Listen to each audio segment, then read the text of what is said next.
Okay. Can I?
Hey, everybody, this is Al. I'm in Montreal, Quebec, Canada.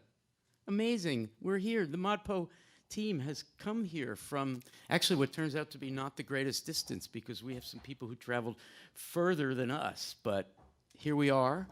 We're going to have a fun, rollicking 90 minutes talking about week 4, mostly about Stein, but not only.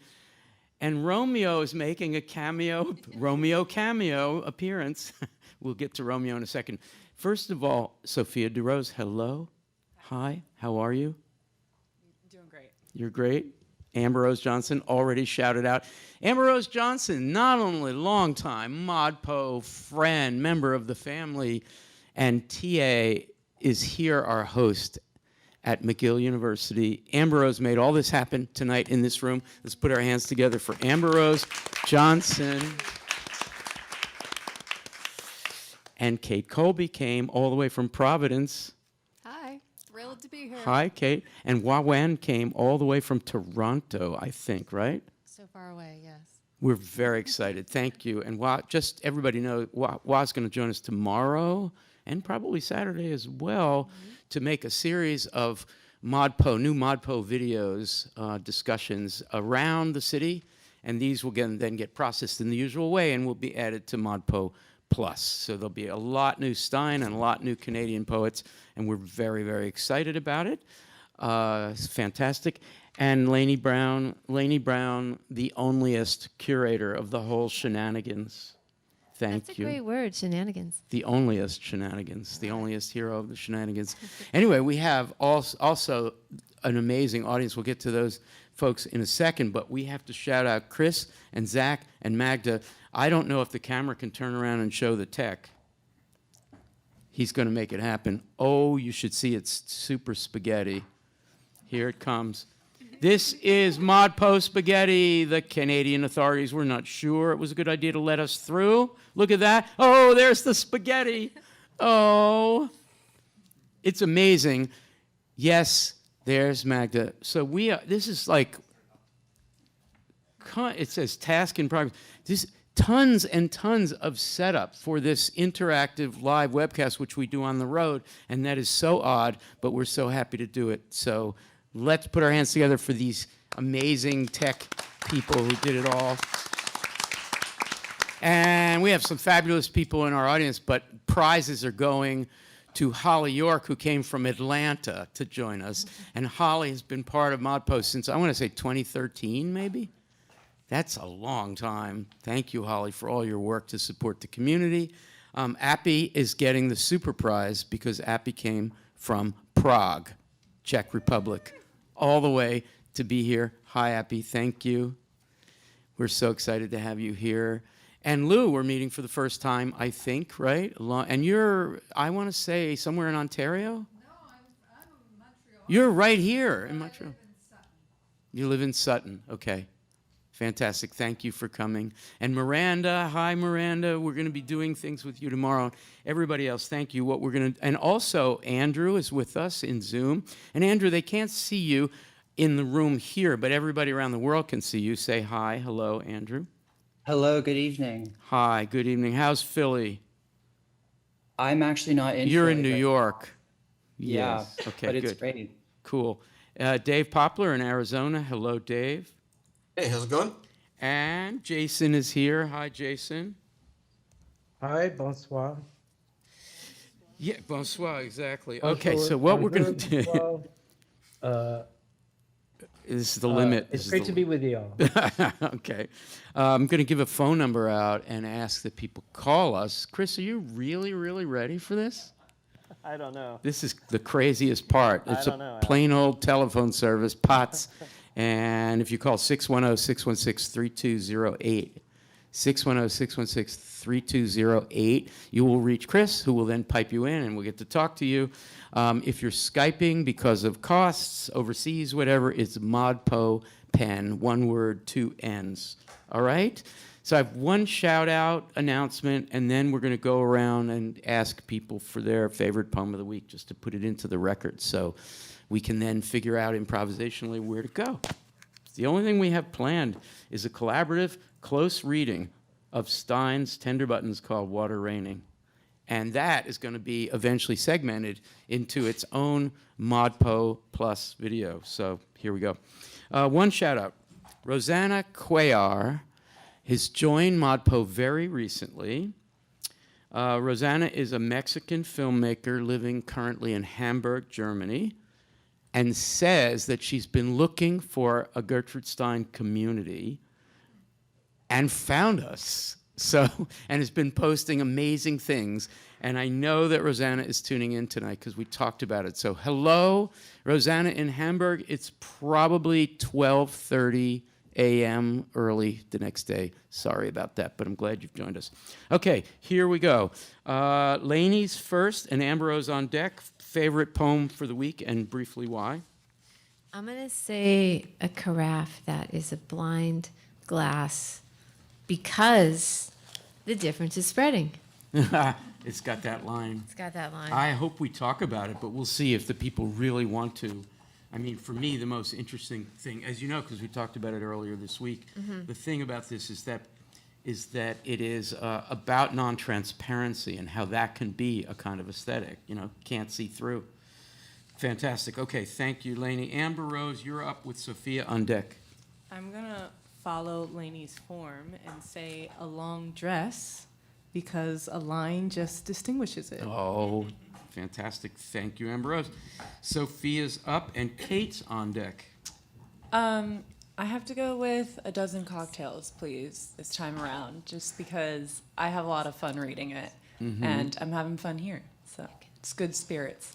I think, Dave Poplar, there is a comment in the special webcast subforum thread about the Baroness getting drunk and writing poetry. So when it comes time for that moment, we might turn to you for that. Thank you. Thank you, Sophia. Kate's up and Andrew is on deck. I'm going with If I Told Him, which I love for its effect of a skipping and stuck record at times where it's trying so hard to land on a particular meaning. It never gets Who there. came first, Napoleon first? Presently. Exactly do they do? First, exactly. Exactly do they do two? Kate, exactly do they do? Exactly. Exactly. Fantastic. Okay, I forgot who was on deck. Andrew's on deck, and then Avril is up with a portable mic. Okay, Andrew? I choose the excerpt from composition as explanation. Do you have that near you, in front of you? I do. Can you read your favorite 2 sentences from it? Sure, I'll just read the first two. Everything is the same except composition, and as the composition is different and always going to be different, everything is not the same. Everything is not the same as the time when of the composition, and the time in the composition is different. The composition is different, that is certain. I read 3 sentences. It's so brilliant. It's fantastic. Thank you. Avril is up, and Hua is on deck. I'll be honest. Can you hear me? Yeah. Okay. I'll be honest, I haven't been following along this week, but I do love the Carafe one, so I'm going to echo that. Which one? Carafe. Oh, the Carafe. Yeah, Carafe, Fantastic. sorry. That's great. Okay. Thank you, Avril. Hua's up, and Dave's on deck. I want to quote from Petticoat, where Stein writes, "A light white, a disgrace, an ink spot, a rosy charm," and I'm thinking of that for Harriet Mullen's response to the poem in her book Trimmings, where she responds by also bringing into the frame Manet's portrait Olympia, and she's sort of speaking back to Stein, where she writes, "A light white, disgraceful sugar looks pink, wears an air." Perfect suggestion. And later in Modpo, we'll be reading some of Harriet Mullen, looking back on Stein. So that was a perfect setup. Thank you. And Dave is up with Jason on deck. I'm going to pick To Make a Dadaist Poem by Tristan Tzara.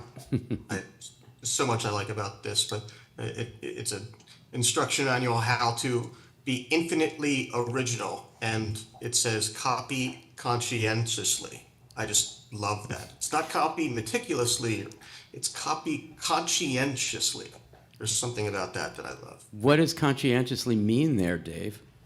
Well, it could mean a number of things, but it refers to the conscience. I mean, it goes to the heart of who somebody really is, but it's preceded by copy. Right, so copy doesn't seem, yeah, that's great. It's a bit of a paradox. Love it. Thank you. Jason's up, and Holly York is on deck. Needs a portable mic. Let's see. I'm gonna just go to the end of Mapa Plus and Ballyhoo Mina Loy. Which Mina Loy is there? Well, there is the Song of the Nightingale is like the scent of Syringa. Yes.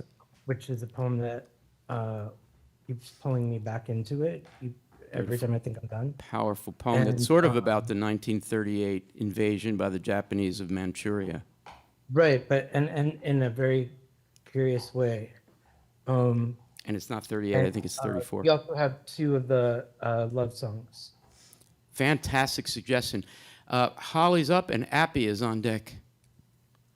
I'm going to be unoriginal and go back to a carafe that is a blind glass, and that's because it suddenly came to me an image after all of these years, 13 years or whatever, of reading it so often. An image finally came to me, and it was the fact that a carafe is the difference between the wine and the white tablecloth. And the difference spreads all over that white tablecloth. The carafe isn't there. Oh, so that was an image that has stayed with me. Wow, I love that reading, Holly. That is great. And we might come back to that. Appy, you're up, and Jane will be on deck. I'm going to go with Stein and Malachite because I like the spoons and I have no idea what to do with it. Sudden spoons. Yes. Appy, just wing it. What do you think sudden spoons means? I just love the sound of it. That's good enough. Thank you. And Jane is up, and Lou will be on deck, and then we'll see where we're going to go from there. Oh, well, Hi, Jane. Hi. Haven't been following the course this week, but I'm glad to be here. And I was thinking about also a carafe that is a blind glass because I think Stein's teaching us how to read her when she says an arrangement and a system to pointing, which is how I understand approaching Stein, that it's gesturing but never saying outright. So going around the thing using words. What do you think Stein thinks of pointing as an act related to language? I think that she sees words as gestures and that there's always such a distance between the letters and the thing that they signify, and that she always lives in the space between those two. Beautiful, thank you. Lou, you've got the last call. What would you like us to talk about? I'm with Kate for If I Told Him. In the people who are in the course, when they post their essays and comments, somebody posted a comment about how the words were falling down the page, and it just opened up a whole picture for me of all those words as rain on a city street where it's flowing downhill and they get caught and they pile up. There's places where those words all pile up and then they are released and they flow down again, and suddenly that was how I was seeing the poem. Lovely. Thank you, Lou. Okay, before we turn and ask somebody just to pick one of those things to talk about, I just want to ask Lou to identify your connection to the course. It's only been a couple years, I think. Is that right? Yeah, I started in 2022, in the fall of 2022, and it was a miracle. Why was it a miracle, Lou? I retired like that, just, not about a year before, and I used to be a poet. I wrote, and then I stopped, and I didn't write any poetry for 30 years. And once I retired, I decided, to go looking for the things that I really wanted to do. And I have a good friend who's a poet, and she gave me a link to a Zoom that she was doing for ModPo, and the world of poetry opened up to me, and I haven't stopped exploring it since, and it's so amazing. Fantastic. That is great. Okay, so who's going to decide? Kate, will you decide what should we talk about first? Any of those things that have been suggested. No pressure. All right. Well, I'm going to go with Holly's interpretation of the Carafe, because that reading really opened. I mean, I've read that poem a million times, and there's so many ways to read it, but I love that when we subtract the Carafe, there's nothing between the wine and the table, and that's the difference right there. That is the difference. Okay, so in a minute, I'm going to invite somebody to read it, but meantime, we have a new voice coming into play, and that's someone on the phone. Chris, who's on the phone? Yes, we're going to try this. Are you doubtful? No, I'm very confident. Are you on a microphone? I am. Okay. I am, a little bit. We have Michael and Dan Bergman calling in. Oh my gosh. Hi, Michael and Dan. How are you? Hi, Dan, how are you? Glad to be here. Hey. My comment is inspired by the long dress. I put it away. Okay. Yeah, so Dan, we're gonna go ahead. No, go ahead. We're going to take that suggestion very seriously, but Dan, would you be willing in the meantime to stay on the line and help us with a carafe that is a blind glass? Would you be willing?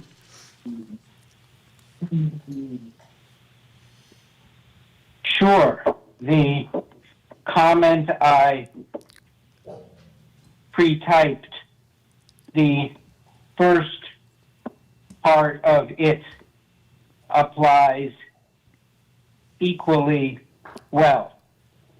Okay, great. Do you want to read that, Michael? Okay.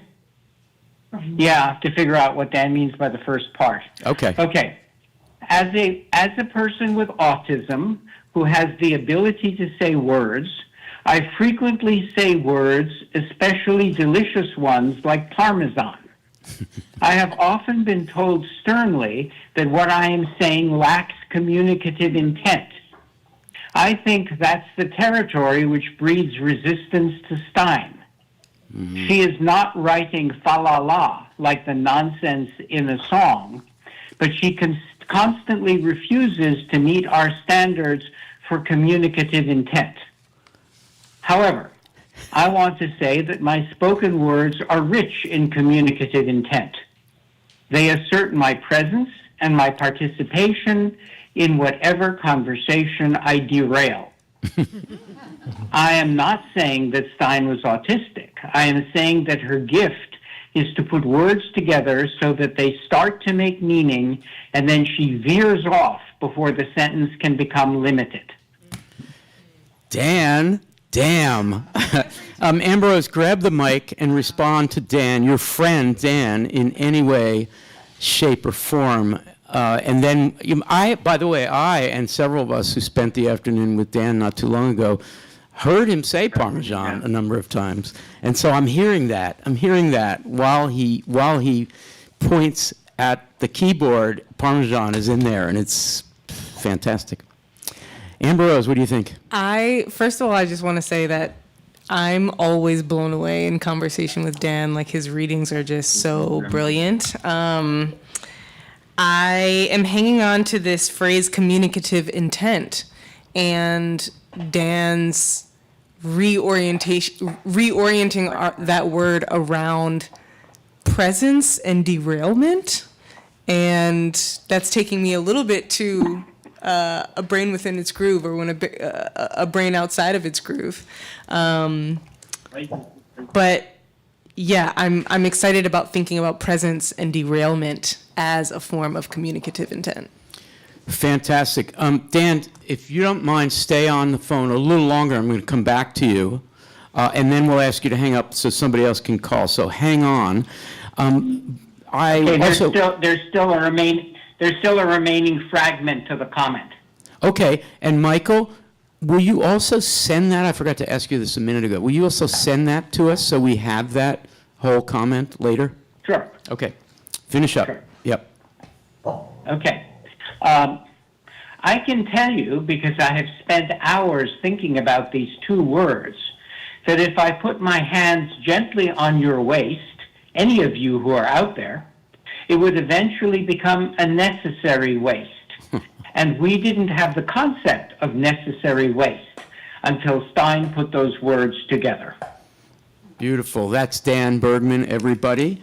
Amazing. So Dan, stay on the line for a little bit. I want to welcome Allie Castleman, who's here. As you can tell, we're talking about some Stein tender buttons, and we're about to launch into conversation about a carafe that is a blind glass. I'm going to ask Watt to read it. Do you have the text in front of you? Okay. To read it for us.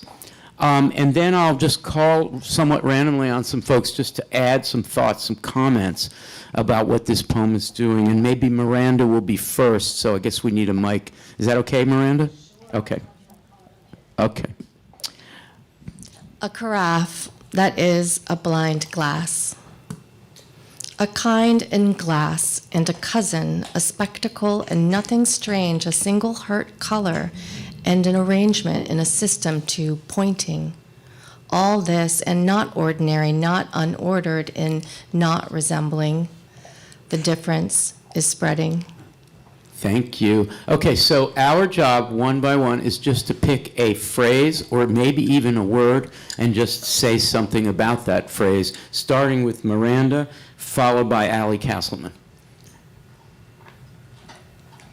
So just to pick up on what Dan just mentioned about derailment, which really got to me, I find that concept is a really good way to follow what is being traced through this. Because when I follow through this, I feel as if I'm being derailed from the usual way of understanding the language stream. And I find that really powerful, and it's a step to that which is not ordinary, that which feels extraordinary as there's this kind of derailment. Thank you so much. Okay, Allie Castleman and then Sophia. Allie, pick a phrase or even just a word, and talk about it. And then Sophia. I'm really drawn to spectacle right now, both in kind of the connotation of glass and as in like glasses, and how like sight and vision lets you experience a spectacle. And so there's a kind of nice, I don't know, like mirroring that's like happening in that world, or like two word or two-sidedness to it. Fantastic. Thank you, Allie. Sophia, and we will turn to Jacob next, if Jacob is willing. I'm thinking about blind in perhaps a new way than I've considered before. I'm thinking about the glass as blind to what it contains, and it just being this vessel for something that other people enjoy, and it's filled and then emptied constantly. So it's used, but it doesn't necessarily like reap the benefits of whatever it's being used for. And I'm thinking about that in connection with this, with Dan's use of Parmesan. Like even if it doesn't fit in a sentence, even if it doesn't belong according to others, it's the pleasure of just being able to say it and express it. Right. And the glass doesn't necessarily have like the authority of that pleasure because it's constantly just being used. Perfect. Jacob, and then let's turn to Andrew, and then I'll turn back to Dan. Dan, just to give you some notice, turn to you for any thoughts generally about where this conversation is going. So Jacob first. Wonderful. Yeah, like Dan was saying, I was kind of thinking about derailment, not unordered and not resembling. To me, kind of speaks to maybe an artful derailment. I mean, I don't think that, like the word Parmesan, it's necessarily a random derailment. I think it probably does have maybe an element of constructedness to it. And like you said about intent, some sort of deliberation behind it as well. And so not unordered and not resembling kind of speaks to me, okay, maybe it's not aleatory entirely. Maybe it's kind of intentional in a way. Thank you, Jacob. While you have the mic, how did you connect with us? What's your situation? My situation? Yeah. Wasn't quite the right word. Definitely, you know what? Feeling like in me the difference is spreading somewhat. Absolutely. Absolutely. Totally avoided Maybe the question. Brilliant. Way to go. Okay, I think Andrew, followed by Dan Bergman. I also selected not unordered and not resembling. So just to add to the previous remark, I'm totally interested in the difference between something that is unordered and disordered, and thinking about disordering as a kind of alternative ordering or reordering that is not unordered or something like that. Also with respect to resemblance, I'm interested in the kind of notion of a semblance that is a presentation that is not a representation, or what the difference is between the kind of verisimilitude and difference or something like that. Yeah, fantastic. Semblance and resemblance. The difference is spreading. Fantastic. Okay, Dan Bergman, do you have a final thought on this? Dan says, the conversation is unordered, but I am enjoying what it is resembling.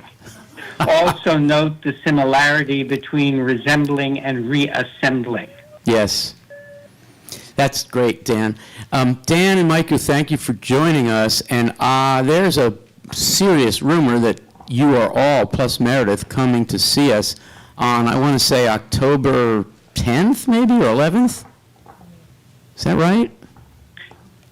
Somewhere in there, yes. Okay. Week 7, I think. We're going to see you in person at the Writers' House, and Dan is going to sit at the table with us, so very exciting. Thank you all. Can we put our hands together for Michael and Dan? Lots of love to you guys. Thank you. Be well. Love to Meredith, too. 610-616-3208. Be the second caller. I always wanted to say that. You know, it's like a radio thing. Okay. So, Lainey, the difference is spreading. Why don't you have the final word on this poem before we turn to another one? What is the difference is spreading? I mean, it sounds almost like a programmatic statement. I mean, Gertrude's like, yeah, the difference is spreading. Let's do it. Kate's looking at me like, oh, he's so weird. There is no final word, obviously. But I'm still thinking about Holly's comment about the carafe being the difference between the wine and being all over the table. And it creates this really complicated visual system in which the carafe gives the wine a form that the wine doesn't have. And in a way, I feel like it mirrors something that Stein is doing with syntax and language, creating new pathways for us to consider how language works. Thank you. Okay, Kate, pick another one from that list that we accumulated at the beginning. Do you remember them? I don't have to. I have my list. Oh, I know what I want to talk about. Malachite. Malachite. Okay, let's everybody go to Malachite. Okay, Kate, do you have it right in front of you? I will in just a second. Yes. Okay. In Tender Buttons, it comes right after Water Raining, I think.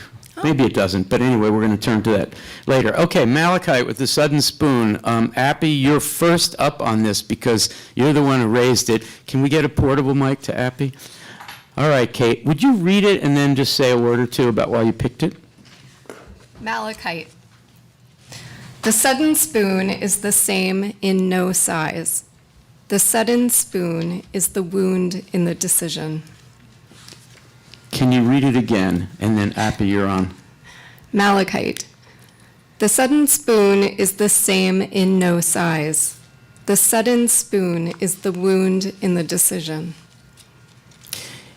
Before we turn to Appy, Ambrose, can you remember when you first read Tender Buttons, or maybe when you that first season in ModPo when you were like, what's going on? Can you remember what you know is so familiar to us teaching a course where 84,000 people are enrolled? There's a whole lot of people who are reading this for the first time and having a rookie reaction. So I wonder if you could channel that and sort of make people feel good about that rookie reaction.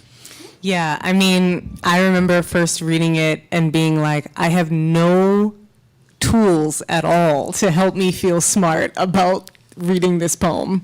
I felt totally at a loss.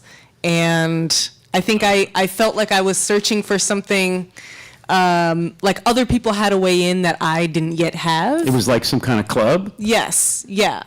And you got to get past that, obviously. You have to get past that, and you have to get comfortable trusting that your own reading brings so much. Like everyone's reading practice is informed by lived experience, by other things that you've read, so you're bringing so much to the poem. Mm-hmm. So to trust what you're bringing as opposed to go in looking for something particular. Yes, how do we all feel about the fact that when week 4 occurs every year, the participation rate drops down, right? Because people figure, I have 3 hours this week to do this, and HD was hard, but I can do that. And now they're and then there was, the refrigerator poem of William Carlos Williams. I've stolen the plums before, I can do that. And then they get to Stein and they say, I can't do that. And then they come back. Does anybody know when they come back? The beats, right? So predictably enough, so we fall into that, I guess, trap of setting up a literary history that allows you to kind of stipulate that Stein is there, but then, so I mean, we're all about trying to disorder that problem of literary historical chronology. Not that we hate the beats, some of us do, but I mean, not that we don't want to get to the beats, but we want to see how Stein takes us there. Anyway, that was a little cheerleading. Appy, Malachite. I think you need to turn the mic on, I'm guessing.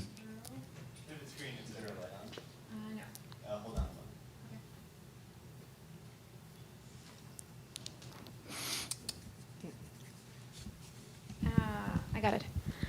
Okay, so first of all, I want to say that I usually skip the beats and I stay for Stein because I just enjoy reading Tender Buttons. And by enjoy, I mean I don't look for information. I don't even look for close reading or not the like usual things that I get out of reading, including poetry. But because I am, when I read poetry, I kind of look for images and for words. And with Stein, I can just read the whole thing and enjoy as it flows. And I kind of picked Malachite because it's one of the texts that just kind of resist, I think, the strongest, me creating images in my head.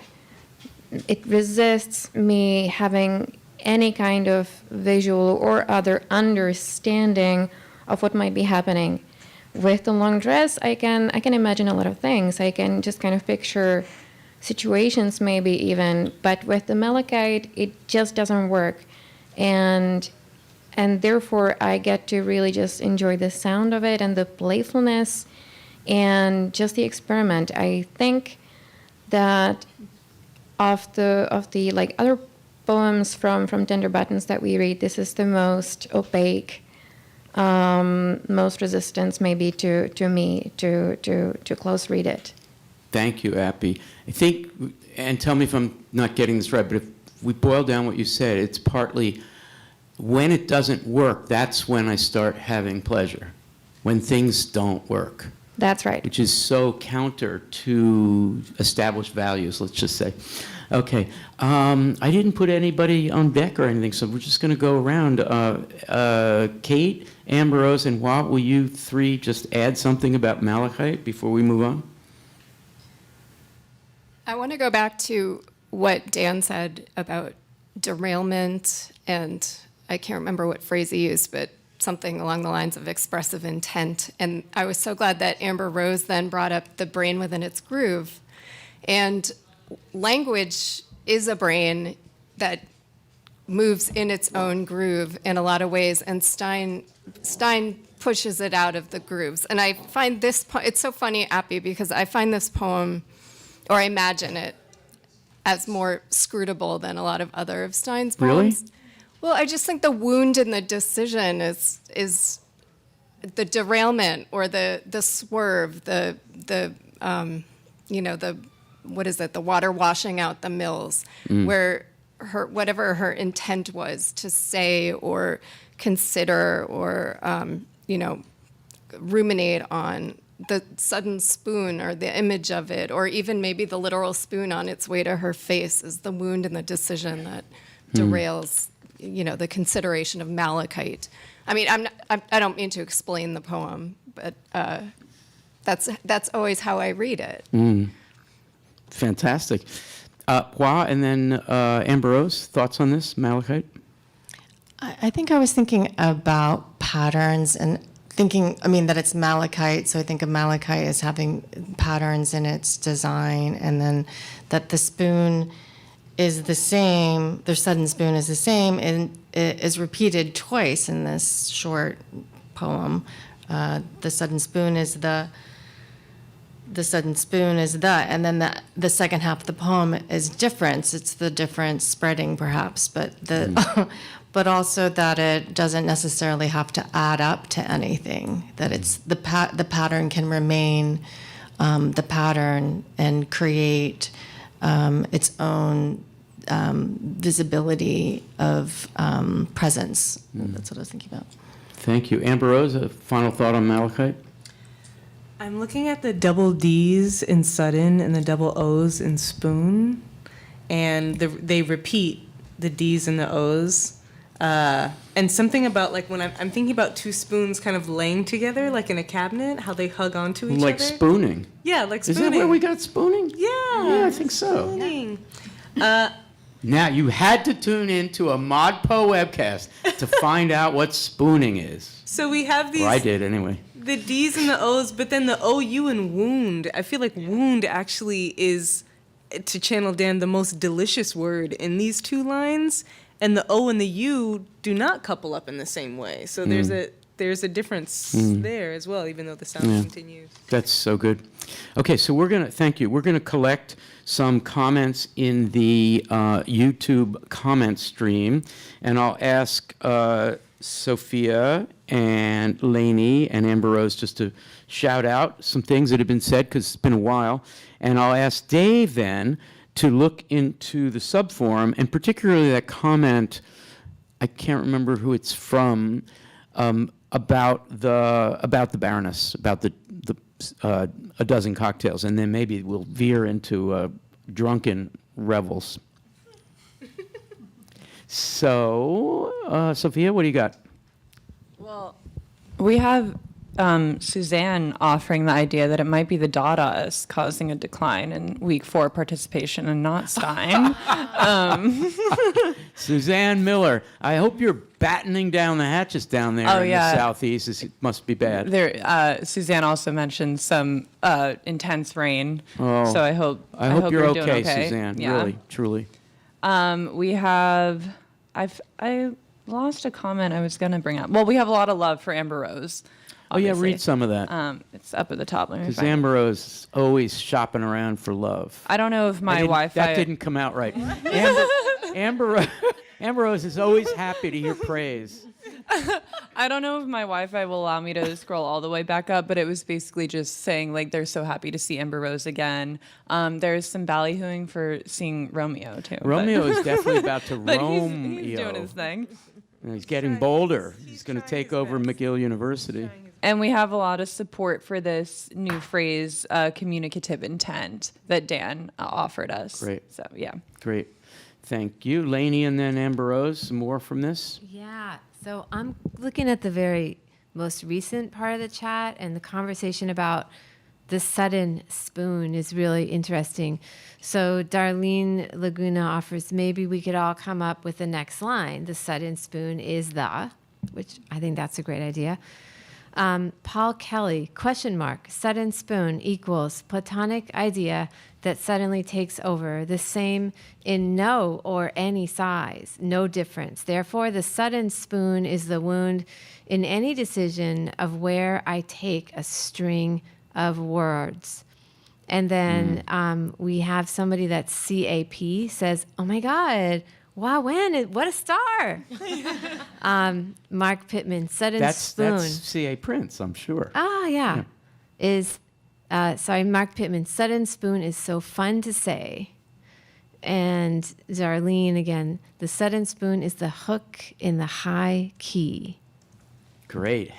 Hello, Darlene. Darlene is out in the Los Angeles area and is one of the regulars at the SoCal ModPo meetup. So hi, Darlene. I once, maybe twice, joined that group.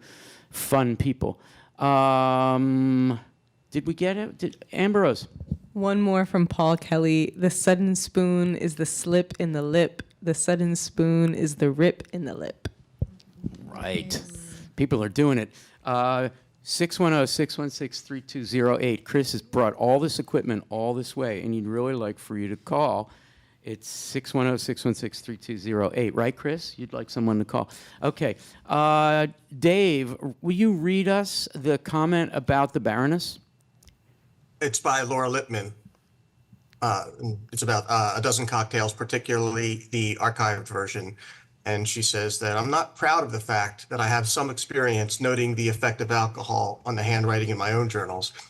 But I do wonder, are there other more sober versions of the Baroness's handwriting that can be used for comparison? How can we know if these are misspellings or deliberate forms of wordplay? Or if they are misspellings, is there a meta-poetical argument to set them in service to the poem? Fantastic. That's Laura Lippman asking about the Baroness. And, of course, the first comment is probably the thing we're going to talk about, which is the relationship between drinking or alcohol and handwriting, which for the Baroness was key because nobody really published her poems. The little magazine, the little review published a few, caused a big controversy, and the rest were in a drawer. She, at some point, gave 500 of them to her friend Juna Barnes in New York, and Juna kept them in her Greenwich Village apartment, and then the rest went to the University of Maryland. They were all pretty much handwritten like that. And in answer to Laura's question, they are all written pretty much like that, even when there's no explicit evidence in the content of the poem that she's been drinking. So let's invite some people to talk about the relationship between at least the narrative of drinking, and one always supposes that the Baroness indeed was, in fact, part of her violating the conventions of the time was to go up to a bar and ask for a dozen cocktails. It was quite a radical gesture for her to do that. So let's just stipulate that maybe she was drinking and that the poem really records a drunken revelry. So who wants to start with this? Sophia, you've been thinking about it this week. Will you start? And then I will ask Jason and Allie to add whatever they like. Okay. I think, well, if I'm being honest, I just feel like the assumption of whether or not this poem was made under the influence doesn't really matter to me. I think, like, I feel like what I appreciate most about it is the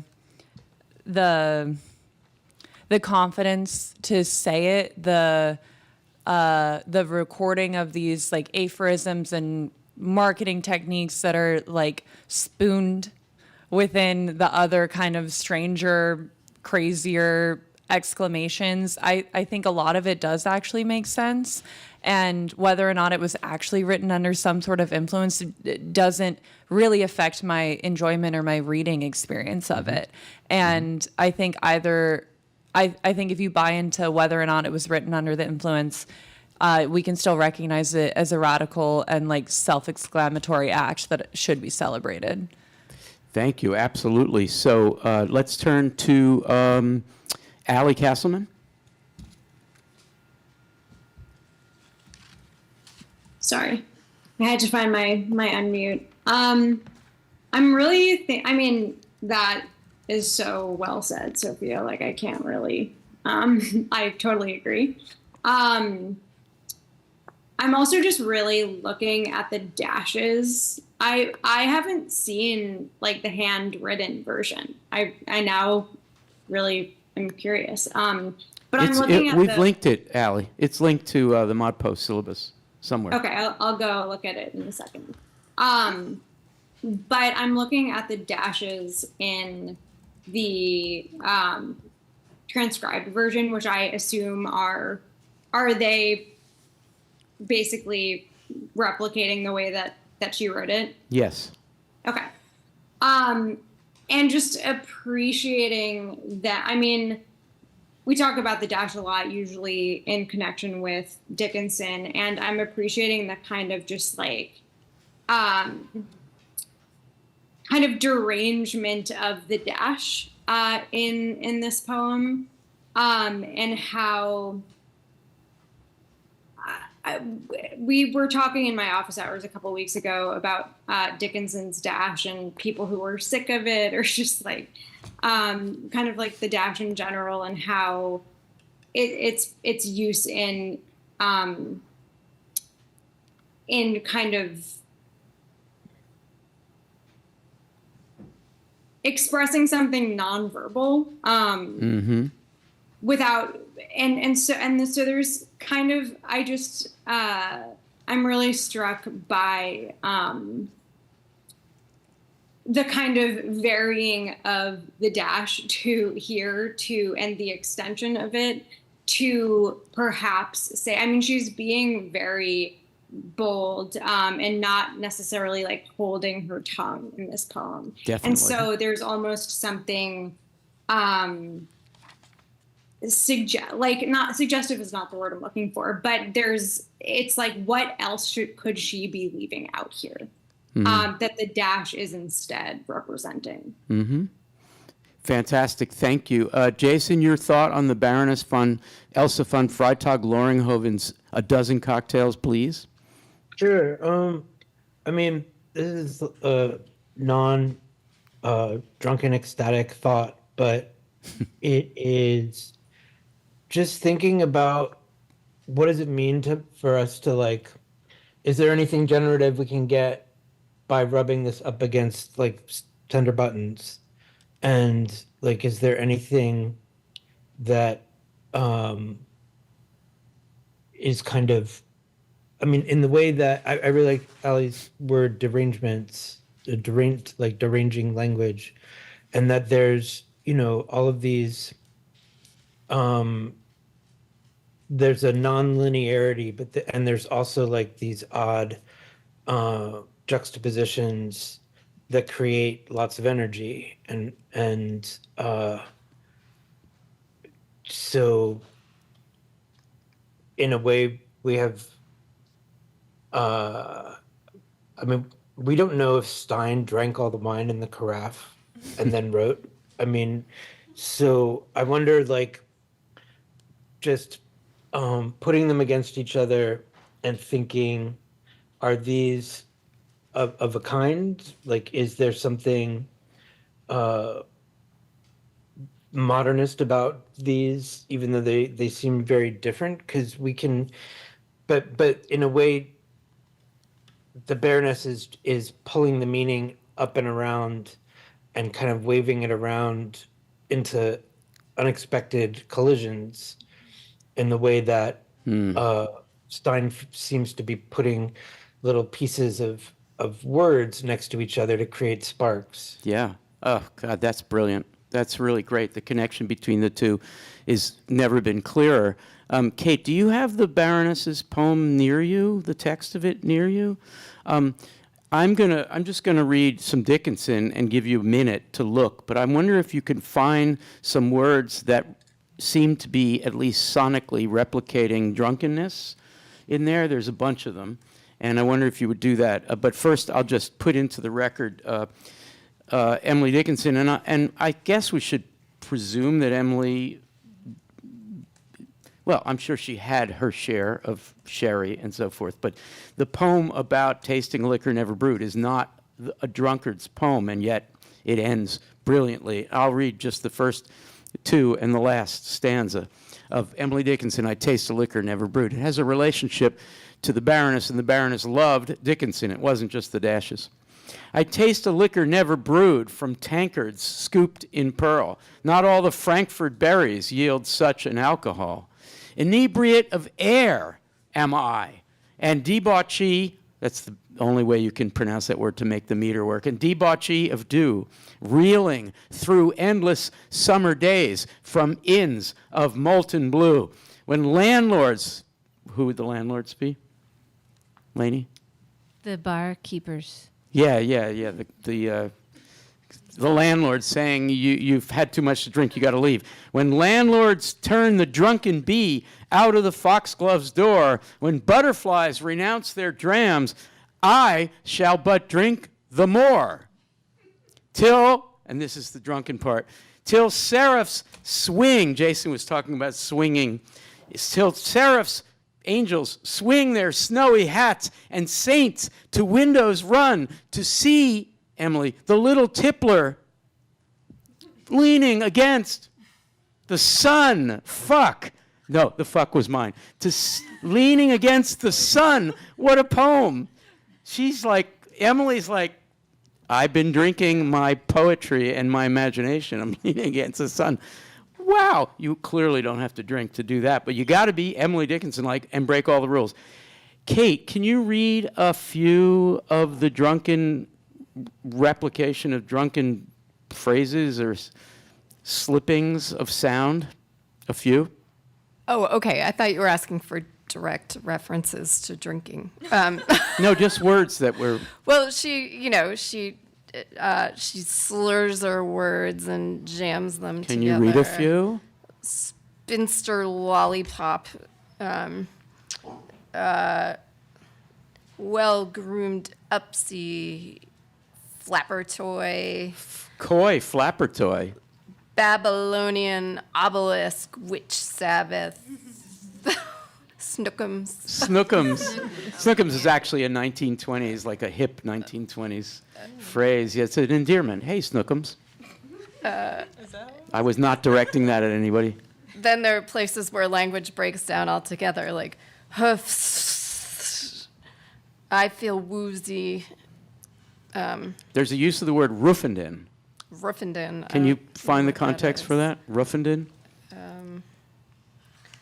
I am adult citizen with vote. I demand my unstinted share in Ruffenden. Rufidin. Which Sabbath of our Babylonian obelisk?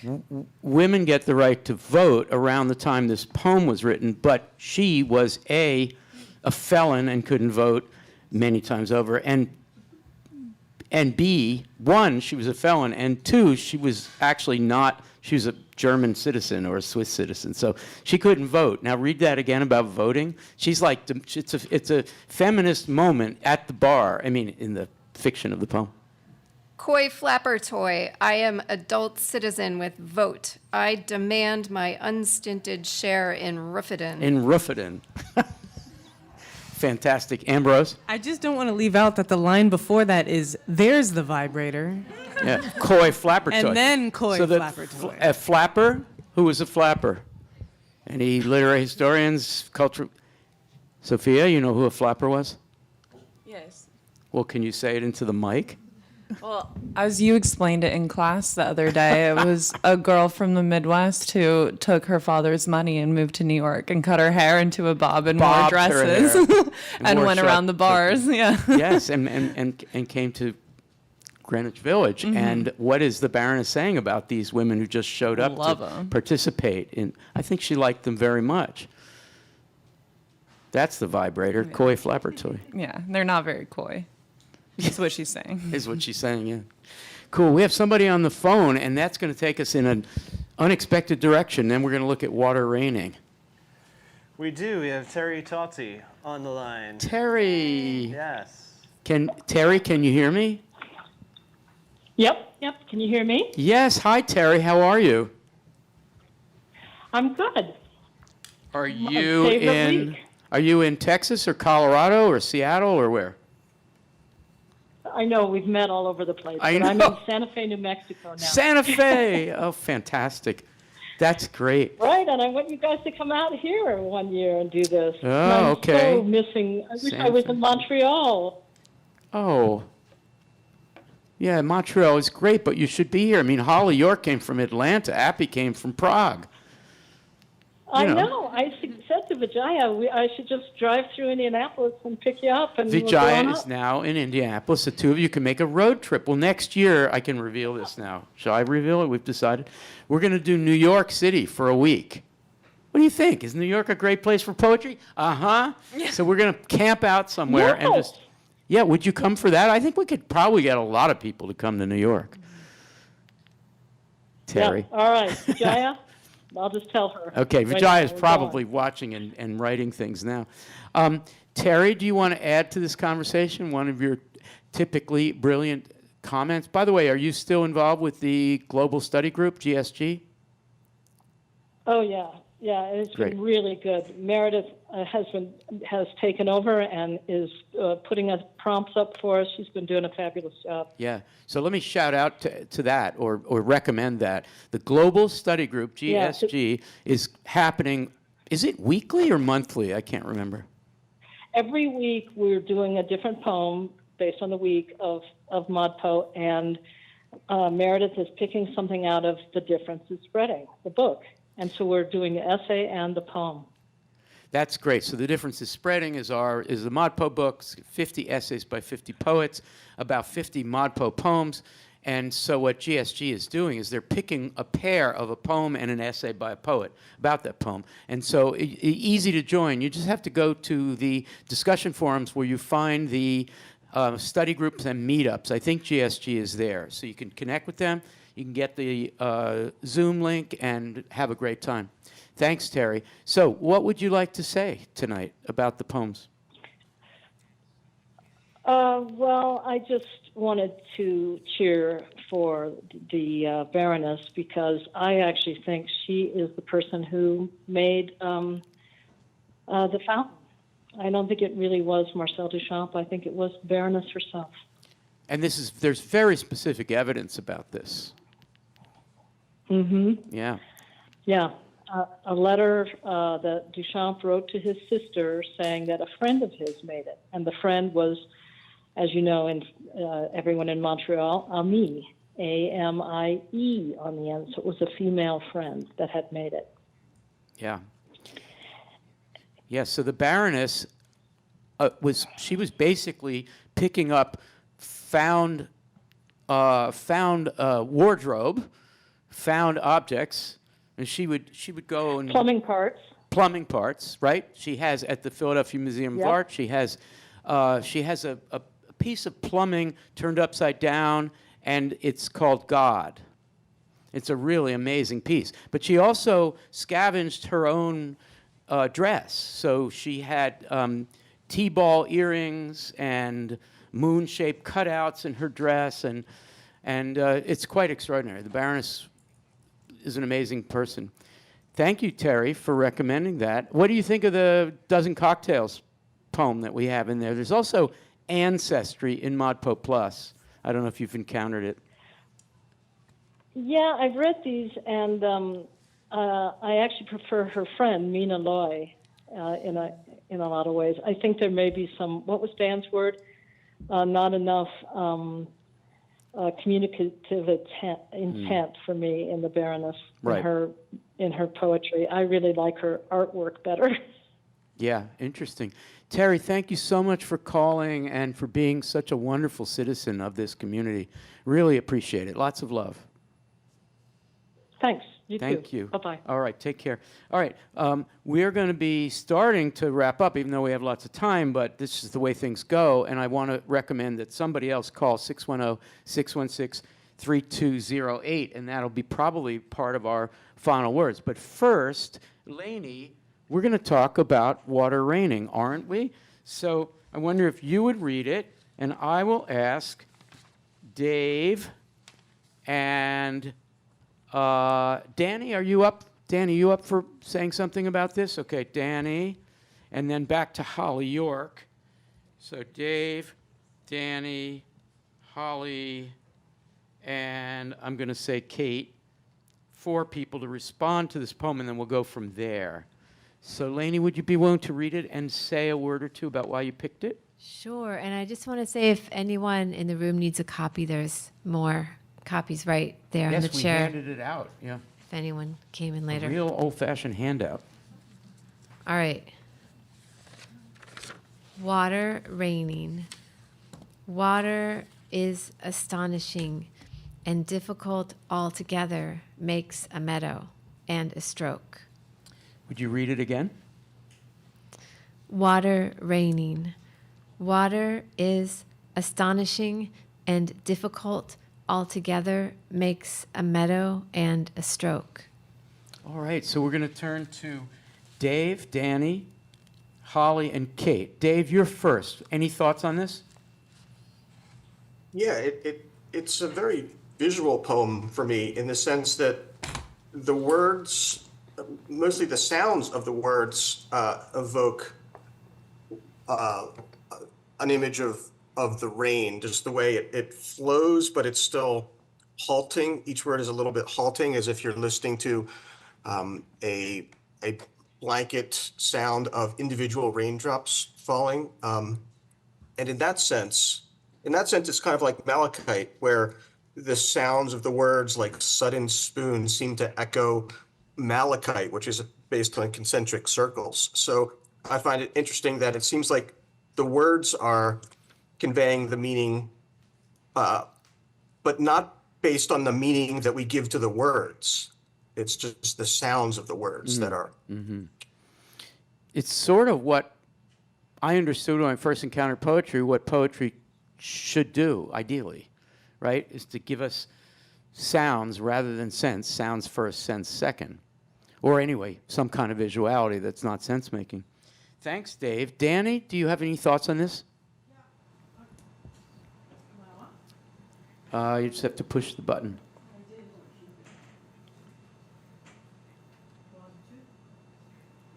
Here come. Is it green? Is it green? light? Okay, we're going to bring it up. You want to try again? I don't know what you want me to try. Turn it off. Just speak into the mic, see if it works. No?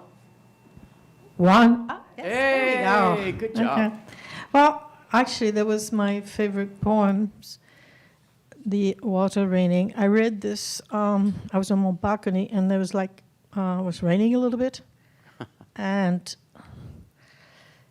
it's interesting how we take water for granted, that how we do not understand the wonder of water.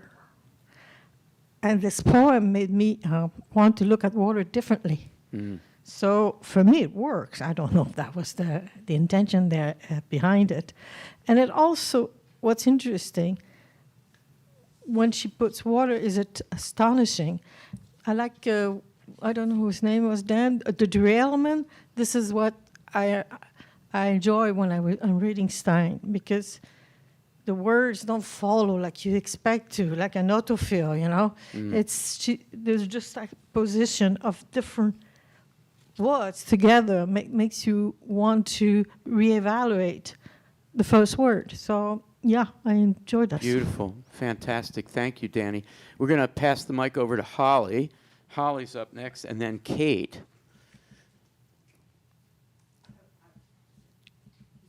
You have to push it.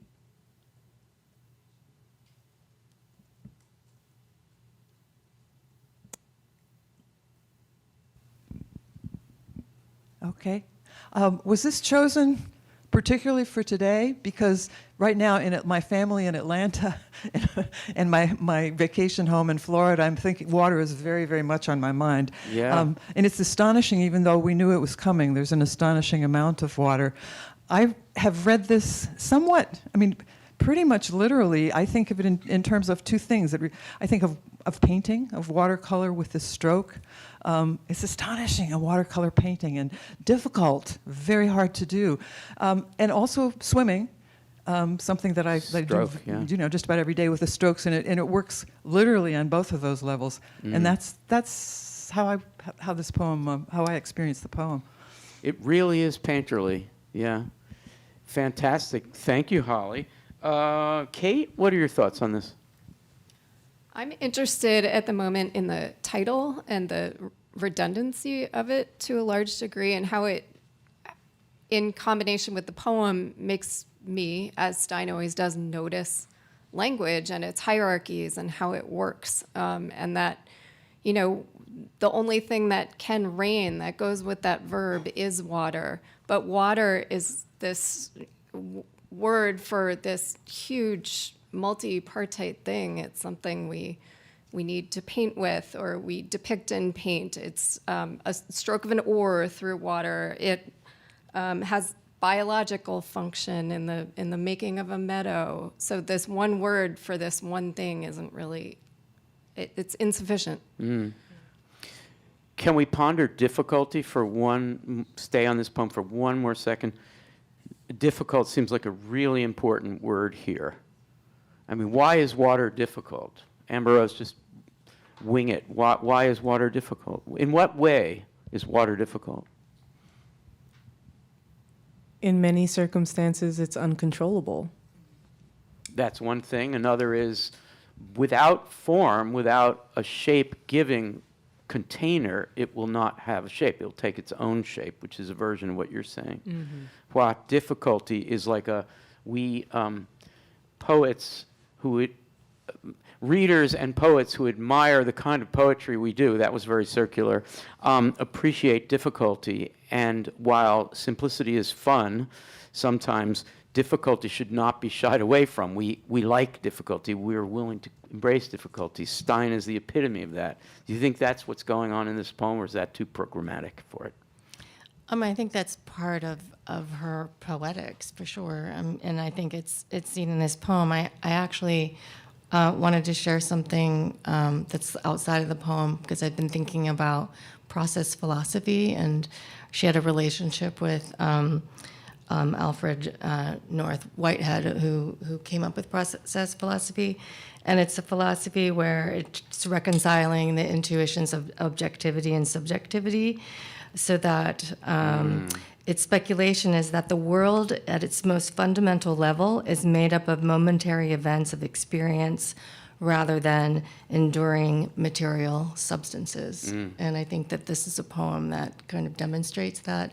Particularly water is that also, and it evades its own structure. Like you said, it vaporizes, it turns to ice, it has, it takes on different shapes. So water in this sense, can be a model for a kind of poetry.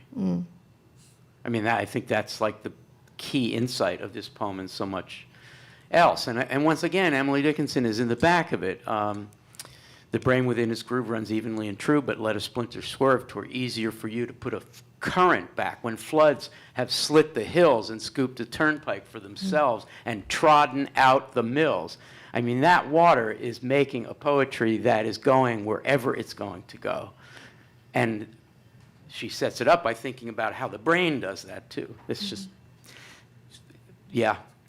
Okay, let's peek into the comment stream, and then we're going to get final thoughts from everybody. I have something related to water raining and Hua's comment from Vijaya, who writes, we could replace water with words raining, and words astonishing and difficult altogether make a meadow and a stroke.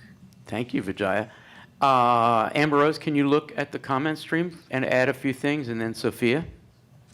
I want to add this brilliant poem response that Ali contributed, a picture that is a spilled thought, a concept in glass and a wheel, a dizzy hum and nothing stilled, a single pour of reason tilts, spilled forward, backward, against, all this and not brimming, not broken, and not resembling its face in a mirror. The overflow is dreaming. Wow, Ali. So is it Ali put all that into the stream? in two separate comments. And I had to write and ask if it was an original poem, and he said, yes, it is. So good, Ali. This is, I assume, our friend Ali from San Diego, who, with his mom, takes this course. And his mom's a poet. Perhaps. Assuming so, hi, Ali. Whoever you are, hi. Sophia, some stuff from the stream? We have our friend T chiming in to say, I always think of language and how it flows like water. My mother tongue is Tagalog, which is supposed to be derived from the term Taga-Ilog, meaning of the river. And I've always liked that origin. Wait, Tagalog means of the river? Yeah, the derivative of it. That's cool. I didn't know that. And then T went on to say, water gives life and also kills the way language renews and also wounds. Back to Stein. Greetings and lots of love to T, it is 8:39 a.m. the next day in Manila. Yikes. Hi, T. Okay, so now it's time for final words, and we have a lot of people here, so try to be brief. Just say whatever's on your mind. It might be just ballyhooing office hours. It might be a final thought. Oh, and we have someone on the phone. Yikes. Who is that on the phone? We have Rosanna calling from Hamburg, Germany. Rosanna Quayer. Hi, Rosanna. Can you hear me? Hi. Hey. Yeah. Did you hear me? Yeah, I can hear you now. Yeah, did you hear me call out to you at the beginning of the webcast today? Yeah, that was really nice. I blushed. You are a Mexican filmmaker in Hamburg, and you need your Gertrude Stein people. That's what you said. Yeah, I know. I'm obsessed, and it's hard to share it over here with my friends who have no interest, and then I'm just turning around in circles by myself. So it's nice to have someone to talk about. And yeah. So glad you joined ModPo. Are you getting some painting done over there? And some painting. No, I make movies. You're a filmmaker. Why did I say painting? You're a filmmaker. Yes. Are you making a movie? Yeah, it's well, I finished a short film that is called Tender Chords. Really? Which, yeah, Tender you might Chords? kind of get the reference. Can you post a link to any of this information for us, or just send by email or whatever? Sure. Great. This is so glad. I'm glad you're connecting with us. You're new to the course, I believe, yes? Yeah, I mean, I was in the slow season. I arrived. Slowpo, yeah. But then I thought, I really want to be there when everybody is around and having conversations, which has been amazing. Fantastic. Yeah. So glad. Maybe next autumn, next October, you'll come to New York and hang out with us. Yeah, sure. With enough planning time. We'll tell you those dates. All right. Well, we're going to say goodnight right now because we're going to do some final words here. But so glad you're with us. Please stay with us the whole time, forever. Oh, okay. I'll try. Thanks, Rosanna. I had some thoughts about water raining that I thought I would. It would chip have to in be with, quick because we're running out of time and want to do final words. But we'd love to hear it. Yes. No, I just, I mean, I guess this week or these days, because it is the one that was least resolved in my mind, it was the one that occupied me the most. So it's not really that it's my favorite, but it's my favorite at the moment. Great. And I first kind of had read it as a very visual and very, as a very visual thing. I think earlier in they spoke about it, and but in conversation in the forum, it kind of evolved into I had a completely different feeling about the poem, and I realized more like that for me it became a poem about that focuses on the linguistics, like an analysis kind of like, you know, that centers about when you say it rains, who is it, you know, and kind of discovering this dummy preposition and her answer being water is what rains, and just I don't know. I think I would take more time than you have, so I think I'm just going to leave it there. Well, Rosanna, thank you so much for that. That's terrific. I'm glad you love this poem, and we'll be in touch. Please, you know, we'll talk in the forums. I hope lots. Yeah, I hope so too. Thank you, Rosanna Quare, calling from Hamburg. Okay, now final thoughts. We're going to run over a little bit, but I'd like for everybody to offer a quick final thought, like a sentence or two. And it's going to be a lot of people, so get ready. Will you make sure that portable mic is just stays on? Okay, Sophia's up first, and Amber Rose on deck. Final thought. My final thought is just going to be thanking Amber Rose for hosting us here and for putting a lot of work into this planning, and also thanking Lainey for the immense amount of work you put into this opportunity. Yes. Yeah. Can appreciate we it. join Sophia in that kind of praise? Totally right. Thank you. And Amber Rose is up with Kate on deck. I am continuing the thanks. I want to give another shout out to Miranda Hickman, who also did a lot to organize this space and who's been welcoming into the poetry community at McGill. And I want to thank Lou, Huda, Barbara, and Vijaya, who have been checking in on me. Lou wrote a lovely welcome email when I arrived to Montreal, and these folks are helping me get grounded. And so I just appreciate y'all for continuing to reach out. Fantastic. Thank you. Kate, and then Avril is on deck. I want to express gratitude for this whole community, and it's so wonderful to be in a room with bodies instead of on the little Zoom screen. And I'm just so happy to be here. Thank you for including me. Thank you. Avril and Jacob is on deck. I mean, I'll also say thank you for having us. Can you hear me? Yep. Yes, okay. Also, we were pausing on that word difficult, and I was just thinking about reading the sentence with difficult as like sorry, I'm referring to the poem we were just talking about, but difficult as making a meadow, and how like reading Gertrude Stein is very difficult and what can come from that. So thank you. Yeah. Thank you. Jacob's up, and Dave is on deck. Absolutely. I'll say thank you as well for a wonderful first experience. Also on the word difficult, I first thought difficult is kind of nebulous. Why not say hard? And then I thought, well, water is not hard. Water is wet and, you know, immaterial in a way. And difficult poses a challenge. Love that. Thank you. Dave is up, and Miranda's on deck. I just wanted to mention my office hours, which are Monday at 10 p.m. Eastern Time, and more importantly, go Phillies. That is not more important. You're in Arizona. You should be rooting for a different team. Anyway, never mind. Miranda and Jason is on deck. I'll offer my thanks as well. What a pleasure to be here and to make contact with the ModPo community. I want to end with one of my favorite vignettes from Tender Buttons, just a line from it, a seltzer bottle, which I've always liked because Stein's work for me shakes things up. Yeah. as does this session. And any neglect of many particles to a cracking, any neglect of this makes around it what is lead in color and certainly discolor in silver. Wow, that's a good one. And thank you in advance. You're going to be joining us tomorrow to do some filming for ModPo Plus. Fantastic. Okay, Jason is up and Allie is on deck. Yeah, I want to just, for those of you who are enjoying Gertrude Stein, I think my favorite Gertrude Stein book is A Geographical History of America.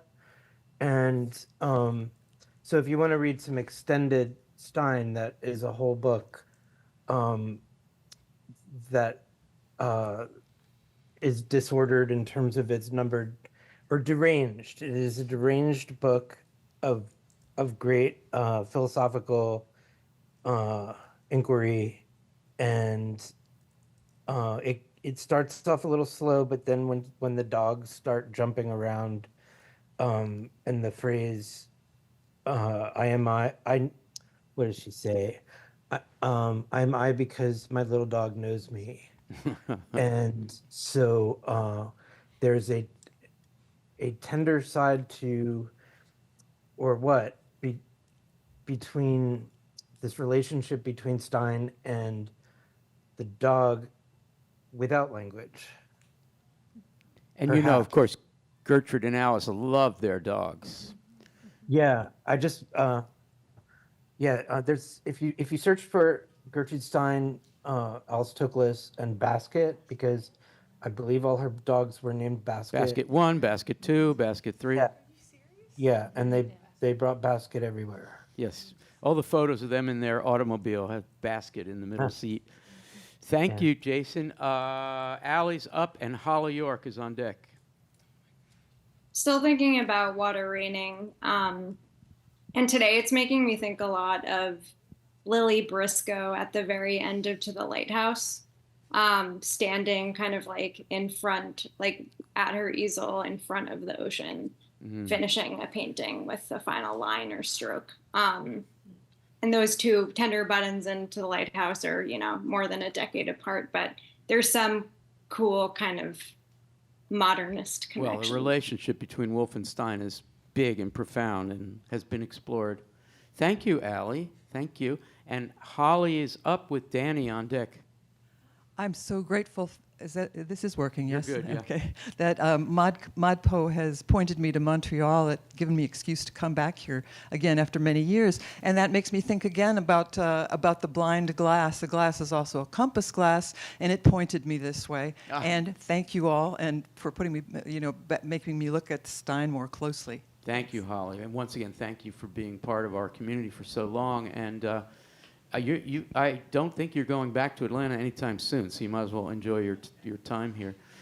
Thank you. Danny's up, and Jane is on deck. Okay, I just want to thank people to be here. It's rare to see so many people ready to read difficult poetry and take the time to do it. So thank you very much. Thank you, Danny. We're going to go all the way over to Jane, and Andrew will be on deck. I'm also grateful to have the opportunity to talk about Stein. It's not something that happens that often, apart from teaching. So, And tell everybody where you teach. And I teach at the Université de Montréal, and I teach English literature to francophones. And so I have a lot of ideas actually about the non-native speakers' approach to Stein and how that's a very freeing space that loves not understanding, which is crucial for Stein. Can you say one of those ideas for us? Well, maybe I'll say I have an idea that's sort of related, which is there's sort of a whimsical relationship, I think, between Stein's astonishment in Water Raining and the Baroness's "But I am entitled to be deeply shocked." Yeah. And I just think that there's a way in which, as readers, we can love not understanding because it allows for those synapses to fire in an unexpected way. And the less we expect to find sense, the better the experience. Yeah, that's so great. And that poem, we don't think of that poem, A Dozen Cocktails, as a protest poem.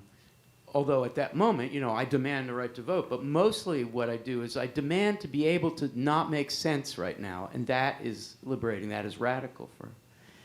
Thank you. And you're coming to Philly in January. We're going to do a poem talk about Muriel Rukeyser, I think. That's right. Yep. Looking forward to that. Me Pete. too. Thank you. Thank you, Al. We're going to go to Andrew with Hua on deck. My final words are simply that I love Gertrude Stein, and I particularly love her book, Stanzas in Meditation. Yeah. Highly recommend. Can you say something about Stanzas in Meditation that will encourage people to go out and buy it? Well, it's more discernibly in verse in terms of its structure, and it's kind of like conceptually inexhaustible, in my opinion. Yeah. And it was written, it was sitting in manuscripts at the Beinecke at Yale University for a long time, and then finally organized. So it had been written much earlier, obviously, because she was dead by that point. But so it finally came out in the 50s, I think.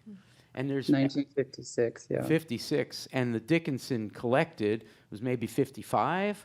So this was a big moment and the Baroness started to appear a little later. So I just want to put those three together, where Juna Barnes finally, allowed the Baroness's poem. These were important things that happened in the 50s.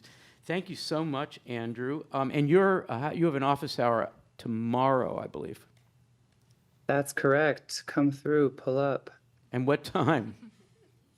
It's at 10 a.m. Eastern Standard Time. 10 a.m. Eastern. Thank you. Thanks so much. Hua is up. Api's on deck. I'm so impressed with this community. It's really amazing to be here. Thank you so much for having me. We're honored to have you. It's amazing. I wanted to share maybe a word from Stein. Well, first, Williams, who had heard Stein read in 33, said that she was smashing every connotation of the words to get them back clean, which I really love. He's a Virgo, which I think that makes sense. But then Stein, who's an Aquarius, says on her writing, every word I write has the same passionate exactness of meaning that it is supposed to have. Everything I write means exactly what it says. Yes. That's fantastic.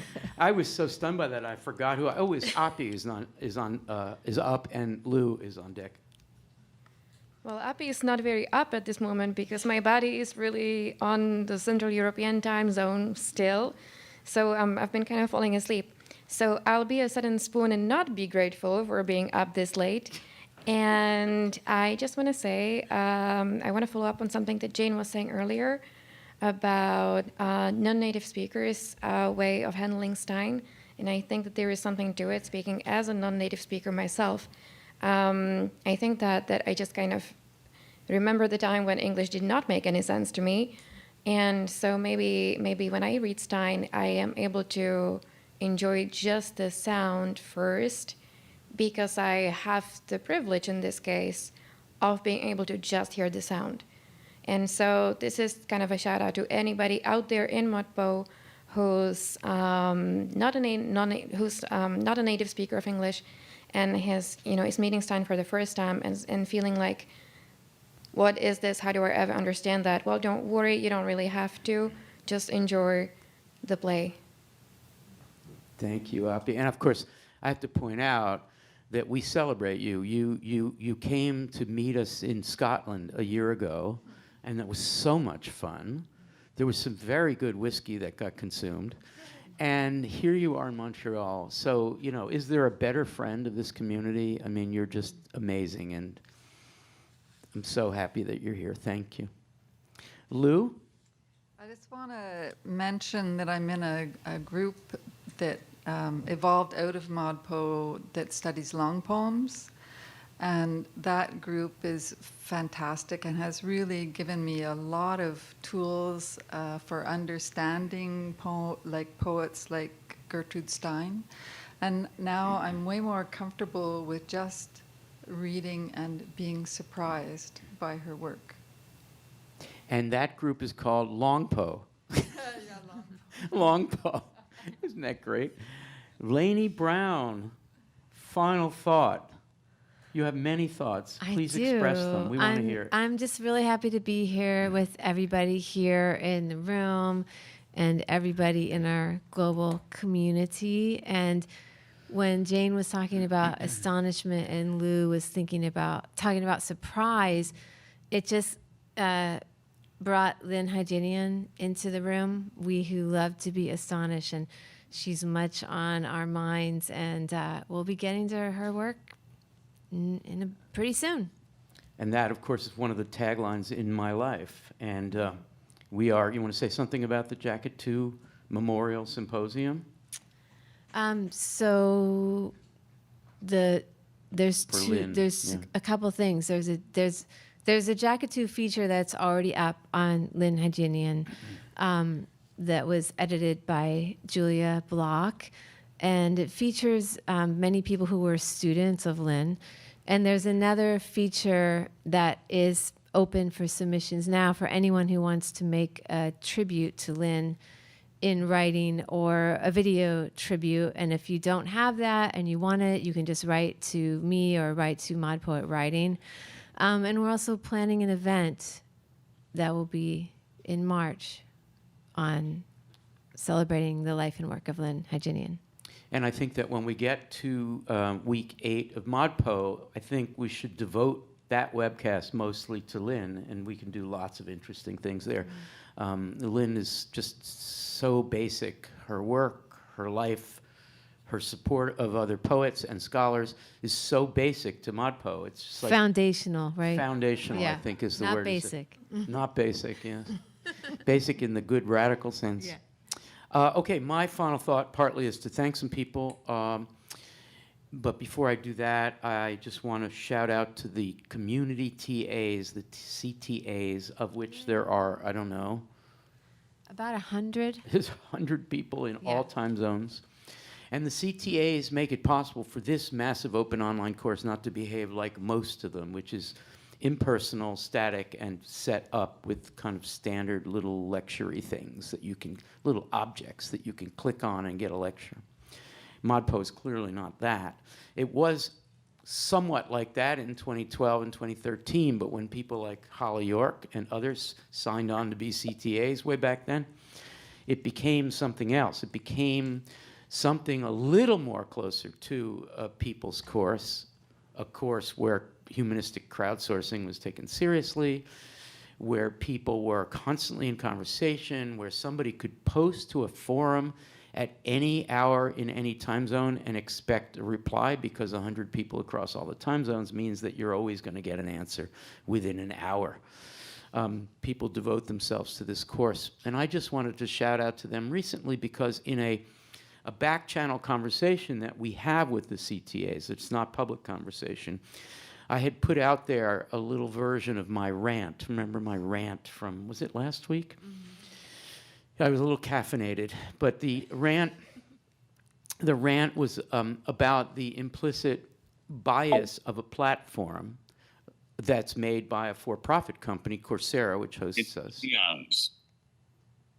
And that rant was against the implicit bias, anti-humanistic or even anti-poetic, to be more specific, bias built into the structure of the site, which is something that non-technological people have a hard time understanding. But I, after 13 or 14 years of this, I'm beginning to understand what's in the back of it, and it really is, in all kinds of ways, set up against. So I'm not going to redo that rant. What I want to say is that we put the rant, I'd be willing, we put the rant into the discussion, of the CTA-only discussion, and they have gone wild with it, in the best sense of wild.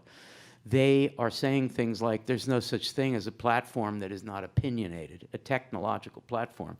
They are opinionated, and generally they do things that keep us from doing the very things that we're doing with the platform, including the CTAs who've gone wild with the topic. I know that's meta, but that's the only way to be when you're studying poets like Gertrude Stein, who would completely have understood exactly what's going on in the tech sphere. I mean, you know, there's so many ways in which Gertrude predicted our predicament about image and about meme and all that stuff. So I just wanted to shout out to the CTAs. And now some thanks.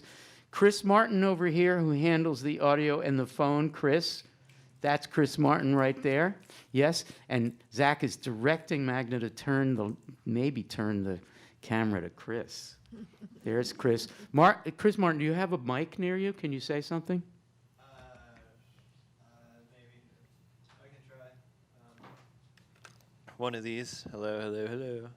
Hey, what do you want me to say? Well, you came all the way to Montreal with this gear. Oh my gosh. So and you like it. You've said to us yesterday the reason you keep staying in this particular job is this. Oh, yeah. I didn't think you heard that comment. No, we love it. We the three of us, Magda, Zach, and I, all piled into a rental car on Tuesday morning. Zach packed up all the gear Monday night, or probably the whole week before, and we drove the 7.5 hours up here, and it was great. And we were so excited to do this and to see everybody. And yeah, this is my favorite part of my job, favorite part of my year is doing this. So. You mean this is more fun than someone saying, my printer doesn't work? Believe it or not, I do prefer this to the broken printer, yes. And thank you, Chris, also for being you. I guess when Anna retired, or went to teach, yes. You became the phone person, and you love that part of it. You get to talk to these people. I do. Yeah. I get a little carried away sometimes, though. You do. It's like, hello, we're the main act Right, here. And you're right, talking. right, exactly. Okay. So, and this is a good moment to thank Michael and Dan Bergman for calling, Terry Talty calling from Santa Fe, it turns out, and Rosanna Cuellar, who's new to ModPo, calling from Hamburg. So happy and happy that you got to chat with them ahead of time. Zach Cardner is over here, and Zach is playing this camera shifting thing like it's an organ, like it's a keyboard. Zach, do you have anything to say? I don't think I do. Sorry. Okay. Everybody. Everybody. You feel prompt? Zach is the best. All right. Is he the best? I mean, is there any other MOOC that does a 3-ring circus with a phone and the No, it's because of these people. And that's Magda up there. Hi, Magda. Thank you, Magda. Andrews Hoke. We're so grateful to you. And grateful to everybody in this community. Very excited that you're going to get to watch a recording of this, even though you already watched it live. And Jacob, you're totally signed on. You're into it. You're there. You're joined. You are? I am. You are? Okay, good. All right, thank you all. Ambrose, thank you again. Sophia, thank you. Kate, Hua, Lainey, everybody. We'll see you next time. Take care.